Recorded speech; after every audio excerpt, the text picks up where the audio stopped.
मेरे पति मुझसे 17 साल बड़े थे और मैं 21 साल की थी, गोरी और बहुत खूबसूरत। मुझे जो भी देखता वह मेरा दीवाना हो जाता था। और मेरे पति देखने में बहुत लंबे और चौड़े थे और उनके सर पर बाल भी नहीं थे। उनका बर्ताव मेरे साथ अच्छा नहीं रहता था। वह हमेशा से मुझसे नाराज़ ही रहते थे। शादी की पहली रात को उन्होंने मेरे साथ जो किया वह अच्छा नहीं था। वह कमरा में मुझे अकेले छोड़कर चले गए। उन्होंने पलटकर मेरी तरफ देखा भी नहीं। जी हाँ दोस्तों, यही उस समय की बात है जब मैं ग्रेजुएशन में पढ़ाई कर रही थी। मेरी बड़ी दीदी को लड़के वाले देखने आए थे। उन्होंने मेरी दीदी को पसंद कर लिया था और शादी भी फिक्स कर दी थी। मेरे माता पिता और हम लोग भी बहुत खुश थे। यह शादी हमारे घर की पहली शादी थी। हम सब लोग बड़ी धूमधाम से शादी की तैयारियों में लगे हुए थे। आखिरकार शादी वाला दिन आया तो घर पर बारात आई। मंडप में दूल्हा बैठा और लड़के वालों ने कहा, जाकर दुल्हन को बुलाकर ले आओ।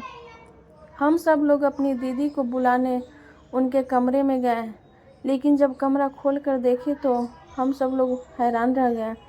वहाँ पर दीदी नहीं थी।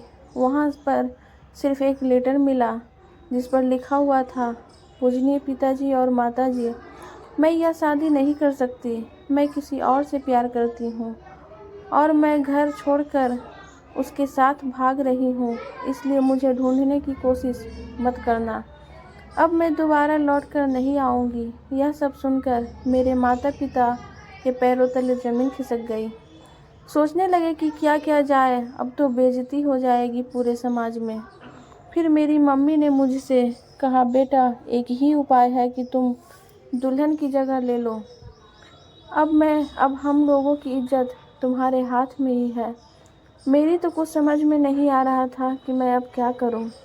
मैं मम्मी को भी नहीं कह सकती थी, क्योंकि हम लोगों की इज्जत का सवाल था। इसलिए मैं दुल्हन के कपड़े पहनकर मंडप में बैठ गई और मैंने यह शादी कर लिया। मैं यही सोच रही थी कि जब दूल्हे को पता चलेगा तो क्या होगा। मैं घूंघट ओढ़कर अपने ससुराल में बैठी थी। रात को जब दूल्हा आया और उसने घूंघट उठाया तो पूछा, तुम तो उसकी छोटी बहन हो, तुम यहाँ क्या कर रही हो? जाओ तुम अपनी बड़ी बहन को बुलाओ। मैंने अपने पति को सब कुछ सच सच बता दिया। यह सुनने के बाद वह बहुत तेज़ से गुस्सा हुआ और मेरे मुंह पर 2-3 थप्पड़ लगा दिया और मैं वहीं पे गिर गई। मेरे हाथ से बहुत तेज़ी से खून निकलने लगा, लेकिन उसने मेरी तरफ ध्यान नहीं दिया और बहुत चिल्लाया और कमरा छोड़कर बाहर चला गया। मैं रात भर रोती रही और मैं कर भी क्या सकती थी, आखिरकार गलती हम लोगों की ही थी। ऐसा कई महीनों तक चलता रहा। उन्होंने कभी भी मुझे एक्सेप्ट नहीं किया। इसी कारण आज तक हम लोगों का कोई भी बच्चा नहीं है। मेरे पति बहुत अमीर थे। उनके पास धन दौलत, पैसा, सोना चांदी बहुत था, लेकिन बस हम लोगों के पास सुकून नहीं था। हम लोग जब भी बाजार जाते तो लोग मुझे उनकी बेटी समझते थे। यह देखकर वह मुझसे और भी ज़्यादा जलने लगते थे। इसीलिए वह मुझे कभी भी अपने साथ नहीं ले जाते थे। एक दिन मैंने पड़ोस में एक लड़के को देखा जो मुझे घूर रहा था। मैंने जब ध्यान से देखा उसको तो वह वही लड़का था जो मेरे साथ क्लास में पढ़ता था। उसका नाम रोहित था। हम लोग कभी एक साथ बैठकर बातें किया करते थे। मेरे पति से तो मेरी हमेशा लड़ाइयाँ होती रहती थी। पूरा मोहल्ला हम लोगों पर हंसता था और हम लोगों की लड़ाइयों को देखकर सभी लोग मज़े लेते थे। लेकिन केवल रोहित ही था जो मेरे दुख दर्द को समझता था। एक दिन मैं और रोहित घर के बाहर खड़े होकर बातें कर रहे थे। तभी अचानक मेरे पति आ जाते हैं और उन्होंने हम दोनों को एक साथ बात करते देख लिया। वह मेरे ऊपर बहुत चिल्लाने लगे और मुझसे लड़ाई करने लगे। मैंने उनसे कहा कि अब मैं उससे कभी बात नहीं करूँगी, लेकिन वह मेरी बात सुनने को तैयार ही नहीं थे। बहुत ज़ोर ज़ोर से चिल्लाने लगे, जिसकी वजह से उनका बीपी बहुत हाई हो गया था वह चिल्लाते हुए मेरी तरफ आने लगे, तभी उनका पैर फिसल गया। वह फिसल कर सीधा नीचे गिर पड़े।